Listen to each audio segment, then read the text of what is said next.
새벽 기도로 나오신 성도님들을 주님의 이름으로 환영합니다. 다 함께 샘물의 기도를 드리겠습니다. 마음과 샘물의 기도를 하나님께 드립니다. 먼저 우리 믿음을 고백합니다. 보라, 하나님은 나의 구원이시라. 내가 신뢰하고 두려움이 없으리니 주 여호와는 나의 힘이시며 나의 노래시며 나의 구원이심이라. 아멘. 우리의 구원과 힘이 되시는 전능하신 하나님, 주님만이 우리의 도움이시니 주의 이름을 높여 찬양합니다.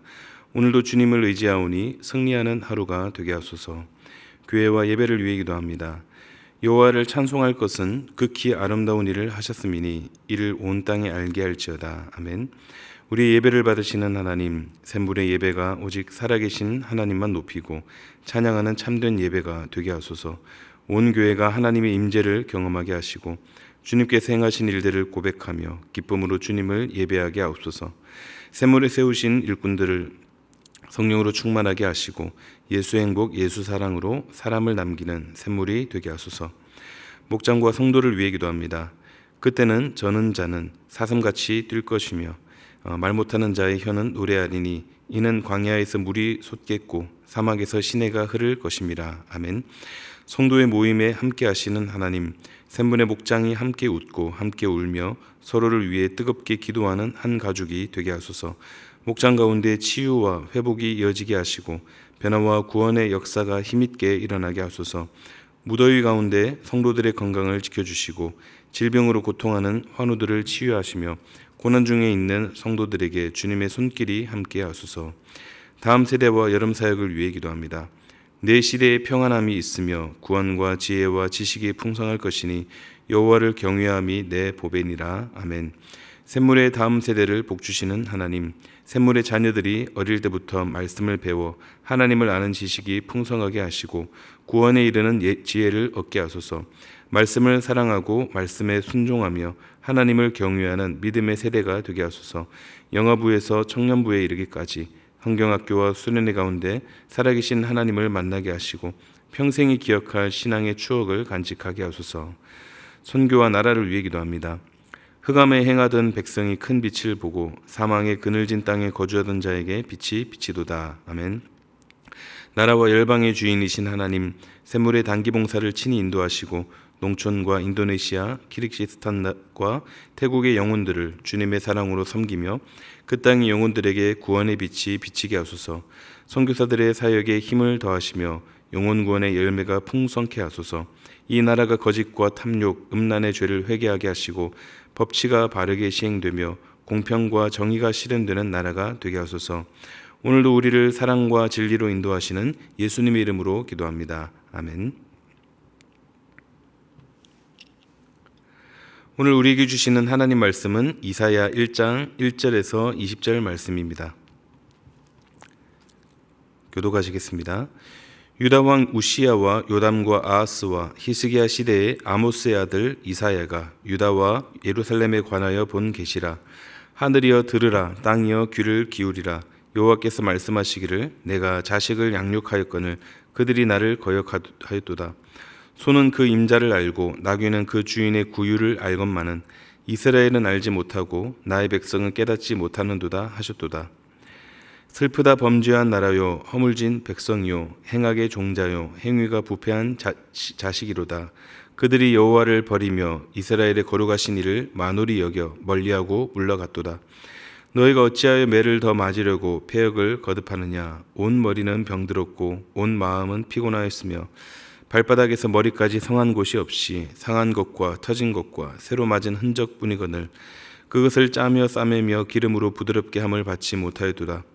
너희의 땅은 황폐하였고 너희의 성읍들은 불에 탔고 너희의 토지는 너희 목전에서 이방인에게 삼켜졌으며 이방인에게 파괴됨 같이 황폐하였고 딸 시온은 포도원의 망대같이 참외밭의 원두막같이 에워싸인 성읍같이 겨우 남았도다. 만군의 여호와께서 우리를 위하여 생존자를 조금 남겨두지 아니하셨다면 우리가 소돔 같고 고모라 같았으리로다. 너희 소돔의 관원들아 여호와의 말씀을 들을지어다. 너희 고모라의 백성아 우리 하나님의 법에 귀를 기울일지어다. 여호와께서 말씀하시되 너희의 무수한 재물이 내게 무엇이 유익하뇨. 나는 순양의 번제와 살찐 짐승의 기름에 배불렀고 나는 숫송아지나 어린 양이나 순념소의 피를 기뻐하지 아니하노라. 너희가 내 앞에 보이러 오니 이것을 누가 너희에게 요구하였느냐? 내 마당만 밟을 뿐이니라. 헛된 재물을 다시 가져오지 말라. 분향은 내가 간증히 여기는 바요. 월삭과 안식일과 대회로 모이는 것도 그러하니 성회와 아울러 악을 행하는 것을 내가 견디지 못하겠노라. 내 마음이 너희의 월삭과 정한 절기를 싫어하나니 그것이 내게 무거운 짐이라. 내가 지기에 곤비하였느니라. 너희가 손을 펼 때에 내가 내 눈을 너희에게서 가리고 너희가 많이 기도할지라도 내가 듣지 아니하리니 이는 너희의 손에 피가 가득함이라. 너희는 스스로 씻으며 스스로 깨끗하게 하여 내 목전에서 너희 악과 행실을 버리며 행악을 그치고 선행을 배우며 정의를 구하며 학대받는 자를 도와주며 고아를 위하여 신원하며 과부를 위하여 변호하라 하셨느니라.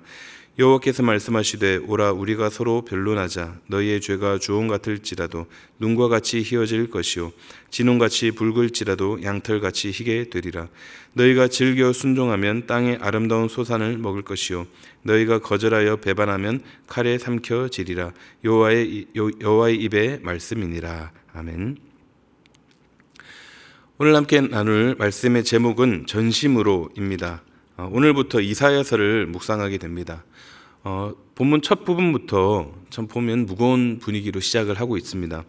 이스라엘에 대한 하나님의 진노와 한탄이 가득합니다. 무엇 때문일까요? 이스라엘의 죄와 패역함 때문입니다. 그런데 이것은 단지 그때 그 시절의 일만은 아니죠. 성경은 때로 우리의 모습을 비춰주는 거울입니다. 하나님은 오늘의 말씀을 통해 우리의 마음을 두드리시고 깨닫게 하십니다. 이 시간 주시는 말씀을 통해 우리의 모습을 돌아보므로 주님 앞으로 더 가까이 나아가시는 이 시간이 되시기를 소망합니다. 주님이 진노하신 이스라엘의 죄에 대해서 살펴보겠습니다. 그것이 무엇이냐? 먼저 첫째는 아버지의 은혜를 외면한 죄입니다. 본문 2절 말씀 보도록 하겠습니다. 하늘이여 들으라, 땅이여 귀를 기울이라. 여호와께서 말씀하시기를 내가 자식을 양육하였거늘 그들이 나를 거역하였도다. 하나님은 이스라엘 백성을 어떤 존재로 여기고 계십니까? 자식으로 여기시고 계십니다. 하나님은 마치 부모가 장성할 때까지 그 자녀의 그 모든 필요들을 공급하듯 그들을 보호하시고 인도하시며 필요한 은혜들을 풍성히 베푸셨다라는 것입니다. 즉 이스라엘 백성들이 하나님 앞에 참 망나니 같은 자식이었지만 그럼에도 하나님은 그들을 끊임없이 보살피시고 아끼셨던 것입니다. 그런데 그들은 끝내 거역합니다. 밑빠진 독에 물 붓기도 아니고 이들은 정말 하나님의 애타는 사랑이 담긴 그 경고를 듣지 않았고 결국 외면하여서 하나님의 심판이라는 비극을 앞두게 된 것입니다. 하나님은 답답한 마음에 이들을 동물과 비교하시기까지 합니다. 본문 3절입니다. 소는 그 임자를 알고 나귀는 그 주인의 구유를 알건만은 이스라엘은 알지 못하고 나의 백성은 깨닫지 못하는도다 하셨도다. 소나 나귀 같은 짐승조차도 자신을 돌봐준 주인을 알아본다라는 것이죠. 그런데 이스라엘은 알지 못하고 깨닫지 못한다고 합니다. 우리의 모든 것을 먹이시고 입히시고 돌보시는 하나님을 몰라본다라는 것은 짐승보다도 못하다라는 것입니다. 이들이 취해야 할 합당한 자세가 무엇이었습니까? 사랑을 받은 자녀가 부모에게 마땅히 그러해야 하듯 하나님을 경외하며 사랑하며 존경해야 하는 것입니다. 그러나 이스라엘은 상상을 초월하는 방식으로 하나님을 대했습니다. 그들은 수도 없이 하나님을 배신했고 부인하고 부정했습니다. 하나님의 은혜와 사랑을 업신여기고 하나님이 이들에게 행하신 특별한 능력과 기적, 이적조차도 다 무시했습니다. 그런 것들이 펼쳐졌을 때 잠시는 놀라지만 그뿐이었습니다. 눈앞에서 홍해가 갈라지고 반석에서 물이 솟아나와도 그들은 금송아지를 만들어 절하던 우매한 자들이었습니다. 지금도 여전히 하나님은 뒷전이고 이방 우상들에게 무릎 꿇고 절하며 그것들을 의지하고 빌고 있으니 그들을 보고 계시는 하나님의 마음이 어떨까요? 우리의 모습을 돌아봅니다. 하나님이 너무나도 큰 은혜를 입고 지금도 한없는 사랑으로 우리를 돌보시는 그 하나님의 은혜, 말로만 혹은 익숙한 찬양으로만 은혜를 고백하는 것이 아닌 참으로 나를 위해 모든 것을 주신 그 사랑을 깊이 묵상하고 그 은혜 안으로 들어갈 수 있기를 바랍니다. 이스라엘 백성들을 보며 나도 아버지 하나님의 은혜를 혹 외면하고 망각하고 있는 부분들이 있지는 않은지 우리가 살피면서 다시 주님의 은혜 안으로 또 감사로 나아가시는 저와 여러분이 다 되시기를 우리 주님의 이름으로 축복합니다. 주님이 진노하신 이스라엘의 죄가 무엇인가? 두 번째는 말씀을 외면한 죄입니다. 하나님은 갑자기 진노하신 것이 아니죠. 하나님은 이미 이전에도 끊임없이 이스라엘을 위해 경고하시고 또 말씀을 주셨습니다. 본문 5절입니다.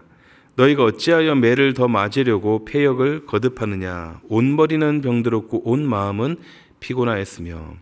여기서 거듭하느냐, 거듭이라는 말이 참 뼈아프게 다가옵니다. 지금도 여전히 말씀하고 계시지만 하나님은 이때도 지속적으로 선포하셨습니다. 그들의 죄를 경고하시고 돌아올 것을 권면하셨지만 그들은 계속해서 패역을 지속하였습니다. 계속해서 그렇게 패역을 지속하니 어떻게 되었다고 합니까? 매를 더 맞을 뿐입니다. 그리고 온 머리는 병들고 온 마음은 피곤합니다. 정말 뼈아픈 죄가 하나님의 말씀을 외면한 죄입니다. 하나님의 말씀을 외면한 장면들이 성경 곳곳에서 나오는데 예레미야서를 보면 이런 장면이 있습니다. 바벨론 1차 침공 당시 예레미야가 하나님의 심판을 선포하다가 이제 갇히게 되자, 감금이 되자 하나님은 모든 경고의 말씀을 두루마리에 적어서 알리도록 하십니다. 어떻게든 백성들이 그 말씀을 듣고 그리고 악한 길에서 돌이켜서 용서받기를 원하셨던 것이기 때문입니다. 그러나 당시 왕이었던 여호야김 왕은 그 말씀을 듣고 어떻게 합니까? 그 두루마리를 한 장 한 장 면도칼로 베어내고 불에 태워버립니다. 경고의 말씀을 그리고 하나님의 사랑이 담긴 그 말씀을 두려워하거나 또 회개하기는커녕 듣기조차 싫어하며 그 말씀을 업신여긴 것입니다. 그 결과는 무엇입니까? 하나님께서 그렇게 경고하신 대로 비참한 심판뿐이었습니다. 진리의 말씀이 나의 마음을 찌르고 불편할 때가 있습니다. 세상에서는 너무나 당연한 것들일 뿐인데 회개하라고 하고 심판을 경고합니다. 이때 우리의 태도는 어떠해야 합니까? 흔히 할 수 있는 모습이 회피와 무시입니다. 그것이 바로 나에게 있는 여호야김의 모습이 아닐까 합니다. 나를 살리시기 위해 주신 말씀을 듣기 싫어하고 끝내 그 말씀을 외면한다면 그 결과는 비참일 뿐입니다. 그러므로 나를 찌르는 가시와도 같은 이 말씀이 내게 전해졌을 때 우리가 이 말씀에 대해 어떻게 해야 합니까? 진중하게 받아들이고 우리가 잘못하고 있는 모습들을 발견했을 때 회개의 자리로 나아가야 하는 것입니다. 그것이 바로 지금 하나님께서 나에게 원하시는 것이며 또 그것이 바로 내가 살 길인 것입니다. 외면이 아닌 말씀을 향한 귀를 열고 또 말씀을 들을 줄 아는 백성, 또 말씀을 향해 마음을 여는 인생 되시기를 간절히 소망합니다. 주님이 진노하신 죄가 무엇인가? 첫째는 아버지의 은혜를 외면한 죄이고 둘째는 말씀을 외면한 죄였습니다. 그리고 마지막 세 번째는 위선적인 예배의 죄입니다. 위선적인 예배의 죄. 주님을 외면하고 또한 주님의 말씀을 외면하면서도 정작 백성은 그렇게까지 생각하지 않았습니다. 왜냐하면 그들이 하나님 앞에 제사를 드리고 있었기 때문입니다. 비록 그들이 잘못은 했을지 몰라도 하나님 앞에 제사만 잘 드리면 모든 것이 잘 될 것이라는 착각에 빠졌던 것입니다. 이는 그들이 이방 우상에게 제사를 드렸던 주술적, 미신적 그런 종교 행위와 별반 다를 바가 없었습니다. 물론 하나님은 이런 제사를 받지 않으셨습니다. 진심을 담지 않은 제사, 삶의 헌신이 없는 제사는 진정한 예배가 아닙니다. 본문 11절과 12절 말씀을 읽겠습니다. 여호와께서 말씀하시되 너희의 무수한 재물이 내게 무엇이 유익하뇨? 나는 순양의 번제와 살찐 짐승의 기름에 배불렀고 나는 숫송아지나 어린 양이나 순념소의 피를 기뻐하지 아니하노라. 너희가 내 앞에 보이러 오니 이것을 누가 너희에게 요구하였느냐? 내 마당만 밟을 뿐이다. 이 말씀을 보면 이스라엘 백성들이 그래도 제물은 하나님 앞에 아낌없이 드리기는 했던 것 같습니다. 또 하나님이 명하신 대로 제사법도 잘 지켰던 것 같습니다. 그러나 그들은 하나님을 전심으로 사랑하는 마음으로 또 그런 진심을 담은 경배 그리고 순종과 자원하는 마음 없이 그저 그들이 복받기를 원하는 기복신앙만으로 또한 의무감만으로 그 주님 앞에 나아갔던 것입니다. 13절도 보겠습니다. 헛된 재물을 다시 가져오지 말라. 분향은 내가 가증히 여기는 바요. 월삭과 안식일과 대회로 모이는 것도 그러하니 성회와 아울러 악을 행하는 것을 내가 견디지 못하겠노라. 예배를 향해 주님이 어떻게 여기신다고 말씀합니까? 가증히 여기신다 말씀합니다. 위선적인 예배가 얼마나 주님의 마음을 아프게 하는지를 단적으로 보여줍니다. 마음이 담기지 않았다면 겉으로 보기에 멀쩡한 예배도 죄가 됨을 기억해야 합니다. 오늘날 우리의 예배는 어떠합니까? 주님의 말씀처럼 마당만 밟고 가는 것은 아닌지 돌아보아야 합니다. 물론 아예 안 나오는 것보다 교회에 나와서 예배를 드리는 것 그 자체가 귀한 것이 아니냐라고 하기도 합니다. 물론 그럴 수 있습니다. 그러나 그것이 옳다라고는 말할 수 없는 것 아닙니까? 하나님은 참된 예배자의 그 마음과 중심과 그 자세를 받으십니다. 예배를 담는 형식도 중요하지만 하나님은 형식만을 받지 않으십니다. 그 안에 담겨있는 그 예배자의 마음에 담겨있는 마음과 중심을 받으신다라는 것이죠. 실컷 예배는 드리고 오히려 하나님이 그 잘못된 예배자의 모습을 통해서 가증히 여기신다면 얼마나 뼈아픈 일입니까? 우리가 찰나의 예배를 드릴 때에도 온 마음을 다해 또 정성과 뜻을 다해 예배하는 예배자들 되시기를 바랍니다. 하나님이 기뻐하시는 예배, 하나님이 임재하실 만한 예배, 하나님이 주인 되시는 예배로 나아가시는 우리 모두가 다 되시기를 우리 주님의 이름으로 축복합니다. 말씀을 정리하겠습니다. 오늘의 말씀은 전심으로입니다. 이스라엘 백성들에게 주님이 진노하시고 심판을 예고하셨습니다. 그들의 죄 때문입니다. 주님이 진노하신 죄가 무엇입니까? 아버지의 은혜를 외면하였고 말씀을 외면하였으며 위선적인 예배를 드린 죄였습니다.